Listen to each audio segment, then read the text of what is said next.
The topic of amal. Amal means hope. Jayid. Amal means action, and amal means hope. Well, alhamdulillah, I mean, wallahi, it's a ni'mah. We just came to this masjid here, met with the imam yesterday and the imam today, and sat here and we're having a halaqah. Without any problem, without any issue, without any security guard telling us anything, or somebody saying, where's your permit and how can you do this? MashaAllah, Jayid. You have different levels of different states. You have a certain state where anything Islamic is fought against.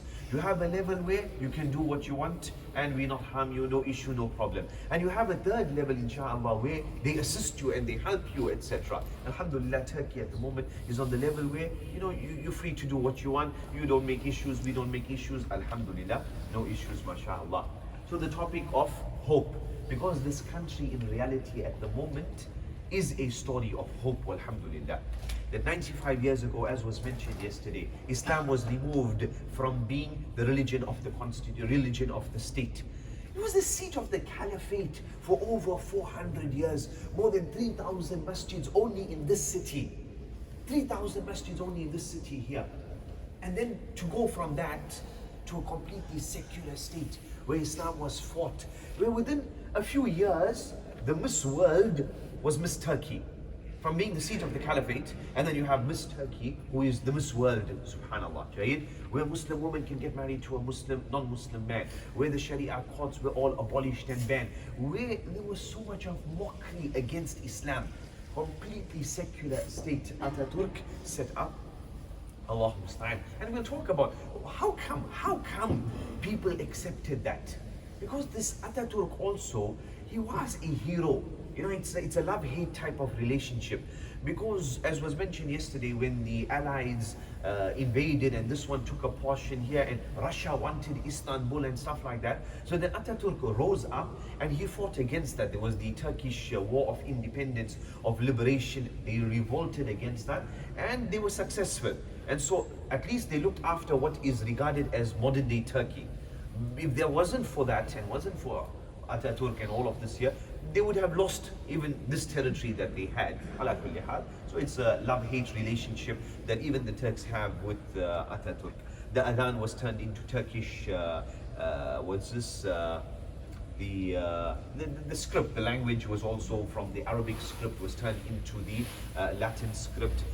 Polygyny was banned. I mean, everything related to Islam was put to an end. Allah musta'an.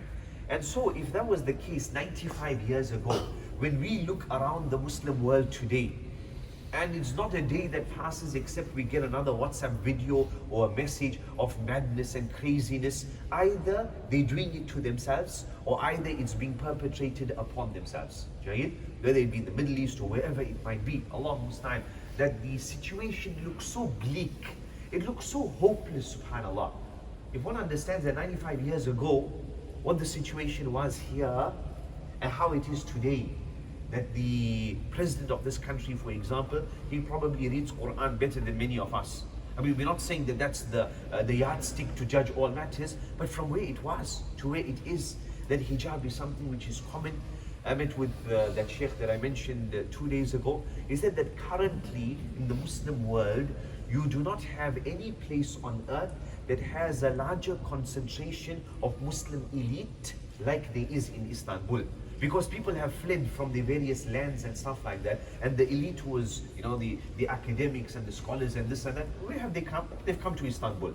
This is the place where at least they are not being chased and arrested, etc., etc. And so, subhanAllah, I mean, if it is the land of like sanctuary at the moment for our Syrian brothers and sisters, for the Uyghur refugees, for our brothers in Ikhwan al-Muslimin from various countries, etc. They've also fled and many of them have come here, subhanAllah. Ajib, how things have turned and how things have changed. And so it's a story of hope that you find this revival, this Islamic revival in Turkey.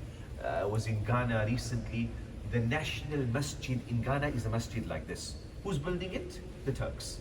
Across Africa, many places, many countries, you have Turkish da'wah organizations building masajid, hymns of Quran, etc., etc. And so there's that revival with regards to the Quran, building of masajid. The hijab is in vogue. I mean, the sisters know that technically one of the good places for you to get modest fashion is here in Turkey. I mean, it's the leading supplier of Muslim modern fashion today. Right? The series on Ertugrul, the economy. Erdogan was the mayor of Istanbul. That's where he made his mark. You know, he revived things in Istanbul. I remember about 10, 15 years ago, there was a program on South African radio, Who Wants to Be a Turkish Millionaire? The 1 million liras equaled about 5 riyals.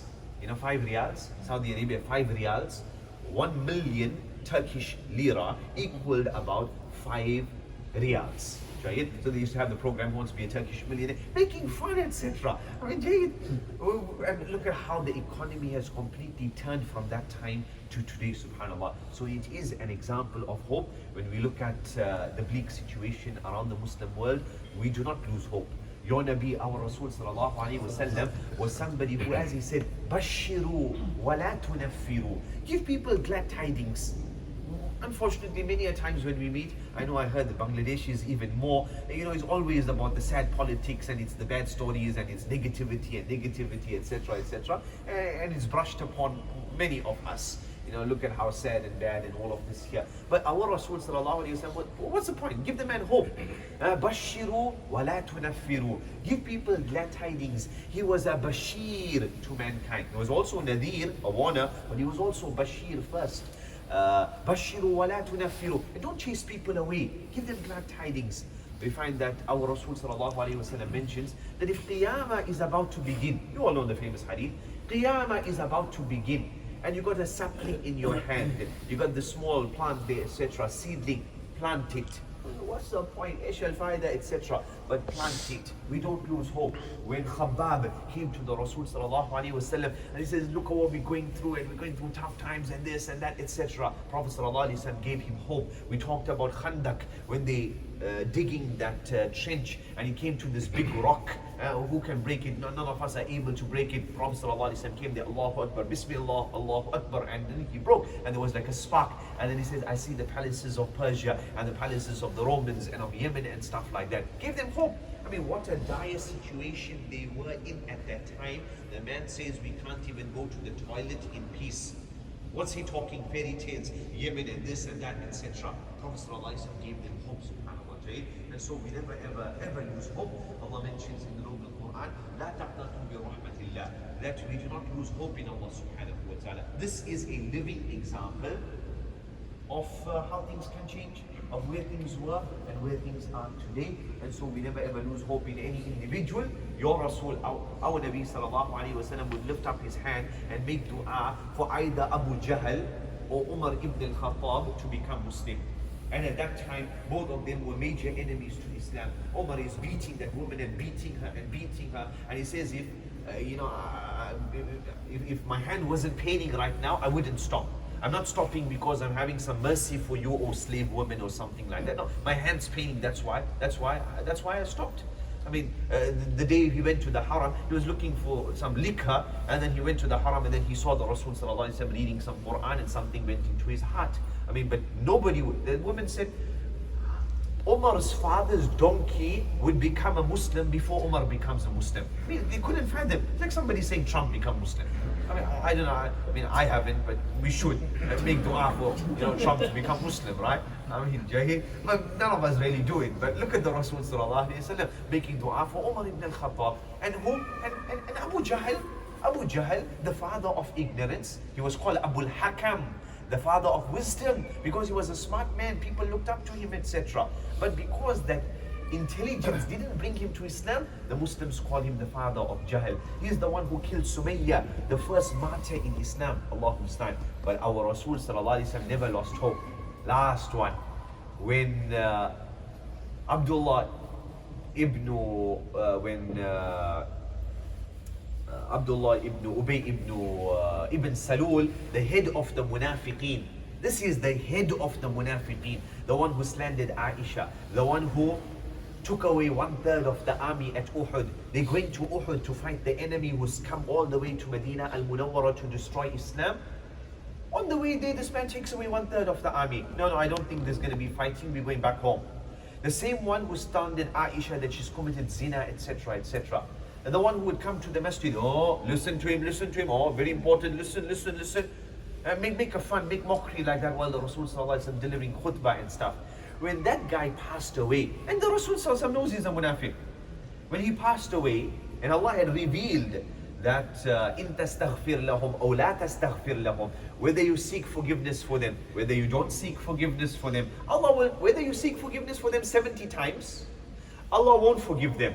70 is used in the Quran and the Sunnah as an expression of of multitude. Even 70 times, we're not going to forgive them. Prophet ﷺ stood to pray his janazah. Why? He had hope. Maybe Allah will forgive him.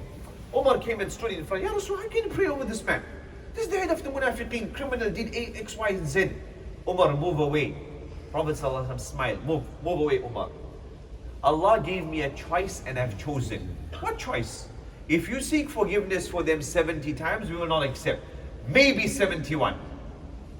Allah said 70 times, we will not forgive them. So Prophet ﷺ found hope in that. How? What hope? I mean, even if you ask me 1,000,000 times, I will not sell it to you. The guy, 1,000,001? No, it's not going to happen. It's not going to happen. It's an expression. But the Rasul ﷺ went literal on this matter, that maybe 71 times Allah will forgive. And so, I've taken the choice. And I will seek forgiveness for this man 71 times, and maybe Allah will forgive him, subhanAllah. And that's when eventually Allah sent down the revelation that don't pray over the munafiqeen. And Umar was right. Don't pray over these munafiqeen. But the point is, our Rasul Sallallahu Alaihi Wasallam didn't lose hope there, subhanAllah. He was somebody who never lost hope, even in the head of the munafiqeen. And nor did he disperse and dispense sadness and all of this to the people. Rather, he gave them hope, alhamdulillah. And so we never ever lose hope. In the bleak situation that we find the Muslim Ummah in at the moment, we never ever lose hope. حياكم الله يا مشايخ, جزاكم الله خيرا. هذا وصلى الله وسلم وبارك على عبده ورسوله نبينا محمد وعلى آله وصحبه أجمعين.